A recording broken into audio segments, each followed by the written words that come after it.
Good afternoon everyone. Welcome back to the online classes of Max Divine Public School. Class third. आज आपका Hindi turn है और हिंदी में हम पढ़ रहे हैं हिंदी ग्रामर। तो ग्रामर बुक आप ओपन करेंगे जिसमें हम पढ़ेंगे चैप्टर नंबर 1 भाषा और व्याकरण। तो सबसे पहले भाषा की भाषा क्या है। अपने मन के भावों और विचारों को दूसरों तक पहुंचाने और दूसरों के मन के भावों और विचारों को जानने के लिए जिस साधन का प्रयोग किया जाता है उसे भाषा कहते हैं। ठीक है, तो भाषा क्या है। हमारे मन में जो भी भाव आएंगे, विचार आएंगे, ठीक है, दिल में कुछ भी हमारे ख्याल आ रहे हैं, जो भी विचार आ रहे हैं वो हम दूसरों तक पहुंचाएंगे, है ना, दूसरों को बताएंगे और दूसरों के मन के भावों को और विचारों को हम जानना चाहेंगे, जानेंगे। तो किस साधन से जानेंगे, भाषा से।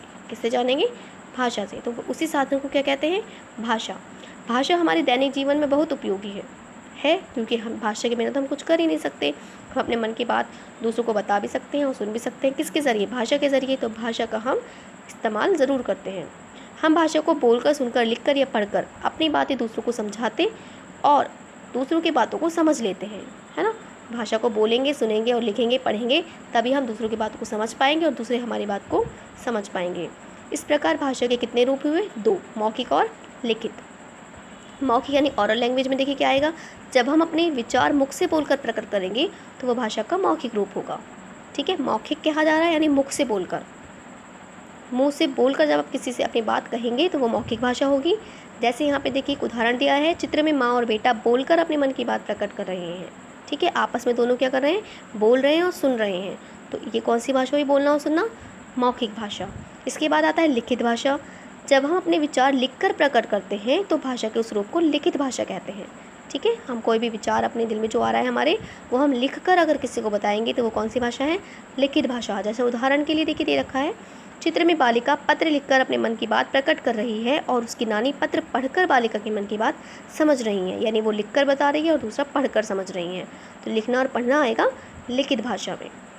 विश्व में सैकड़ों भाषाएं बोली जाती हैं। जापान के लोग जापानी बोलते हैं, रूस के लोग रूसी बोलते हैं, चीन के लोग चीनी बोलते हैं, इंग्लैंड में लोग अंग्रेज़ी बोलते हैं, फ्रांस में फ्रांसीसी बोलते हैं, अरबी, फारसी, स्पेनिश आदि संसार की अन्य भाषाएं हैं। यानी बहुत सारे, हमारे जितने भी पूरे संसार है, दुनिया है, वहाँ पर सैकड़ों सारी भाषाएँ बोली जाती हैं। ठीक है, भारत के भिन्न भिन्न प्रांतों में भिन्न भिन्न भाषाएँ बोली जाती हैं।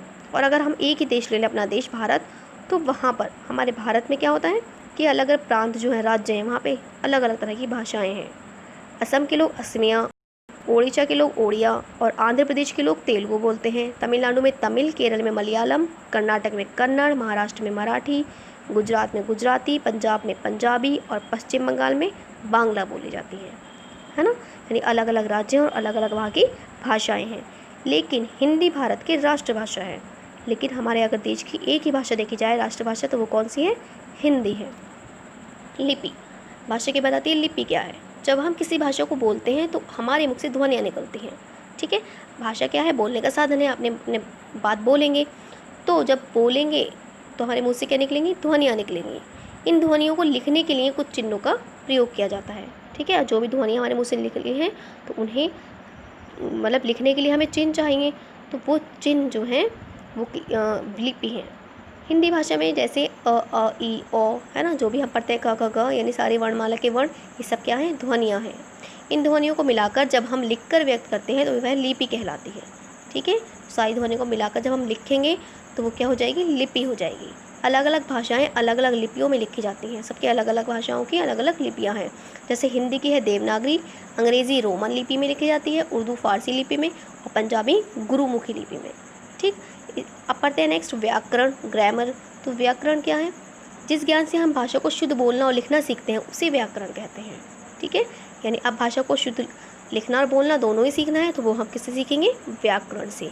हर भाषा का अपना व्याकरण होता है। जितनी भी भाषाएं हैं सबका अपना अपना व्याकरण होता है ना। हिंदी में हिंदी व्याकरण हुआ, इंग्लिश में इंग्लिश ग्रामर पढ़ते हैं आप, उर्दू में उर्दू ग्रामर पढ़ी जाती है।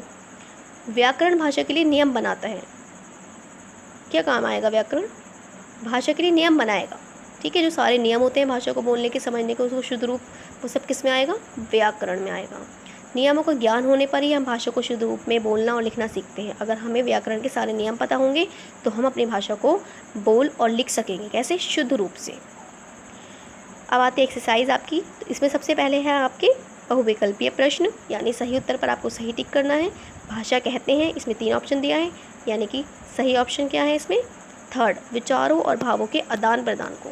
ठीक है, थर्ड पर आप टिक कर देंगे। इसके बाद है भाषा के रूप, कितने हैं? 2। व्याकरण का ज्ञान आवश्यक है क्योंकि वह क्या करता है?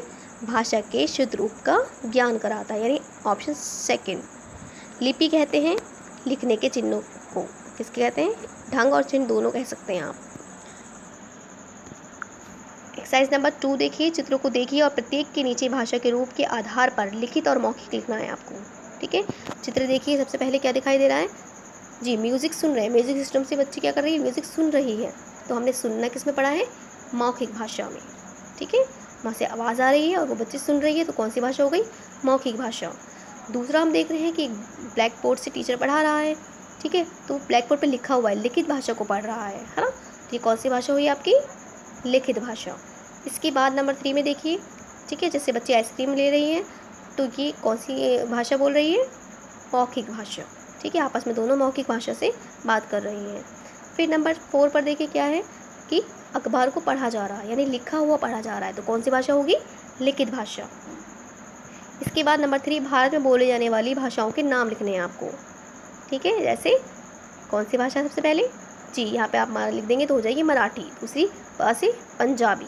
फिर ये हो गया गुजराती, हिंदी, बांग्ला।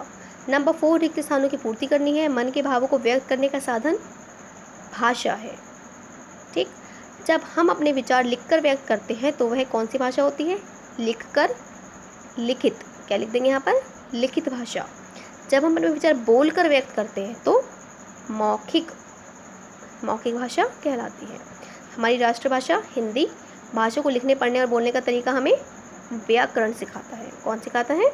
व्याकरण आ जाएगा यहाँ पर। ओके, तो ये ग्रामर का फर्स्ट चैप्टर कंप्लीट हुआ।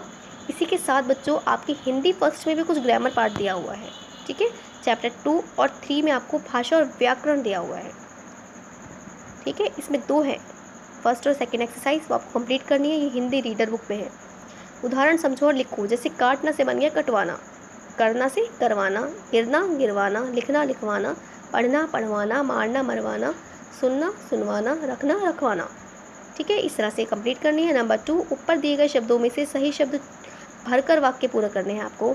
जैसे देखिए, पहला है मैं अपने बाल चाहता हूँ क्या? कटवाना। तो यहाँ पे आप फिल कर देंगे कटवाना। उसे तुमसे एक काम करवाना है, तो यहाँ पे आ जाएगा करवाना। सीमा को यह पत्र लिखवाना था। इसके बाद चैप्टर नंबर 3 में भी इसी तरह है, आपको भाषा और व्याकरण दिया हुआ है। ठीक है, इसमें फर्स्ट है एक्सरसाइज, आपको उदाहरण समझो और लिखना है आपको। कैसा सुंदर पक्षी है, तो इन्होंने इसे कैसे बदला? बहुत सुंदर पक्षी है। कैसा सुंदर पक्षी है? बहुत सुंदर पक्षी है। इसी तरह आपको फिल करने हैं। वह कितना अच्छा आदमी है, तो आप लिखेंगे वह बहुत अच्छा आदमी है। कितना सुहावना मौसम है। कैसा सुहावना मौसम है, तो आप लिखेंगे बहुत सुहावना मौसम है। कितना बुरा समय आ गया, बहुत बुरा समय आ गया। कितना बदमाश है वह बहुत बदमाश है। तो आप इनके आखिर में देखिए विस्मयादिबोधक चिन्ह लगे हुए हैं, आप किस में बदल देंगे इन चिन्हों को? पूर्ण विराम में। आप पूर्ण विराम लगाएंगे। इसके बाद निम्नलिखित शब्दों के आपको विलोम शब्द लिखने हैं। राजा, रंक, दयालु, निर्दयी, सुंदर, कुरूप, इधर उधर, पाप पुण्य, न्याय अन्याय, मेरा तेरा, प्रसन्न अप्रसन्न, बाहर अंदर। ओके, आपको कंप्लीट करना है। नीचे दिए गए चित्र को पूरा करना है। आप अपना एक्टिविटी वर्क है आपका, आप इसे कंप्लीट कर लेंगे और इसमें कलर भी कर लेंगे। ओके स्टूडेंट्स, तो आज आपका फर्स्ट चैप्टर हो गया ग्रामर का और आपकी भाषा और व्याकरण की एक्सरसाइजेस भी हो गई हैं। यहाँ तक वर्क आपको अपना कंप्लीट करना है। Okay, thank you.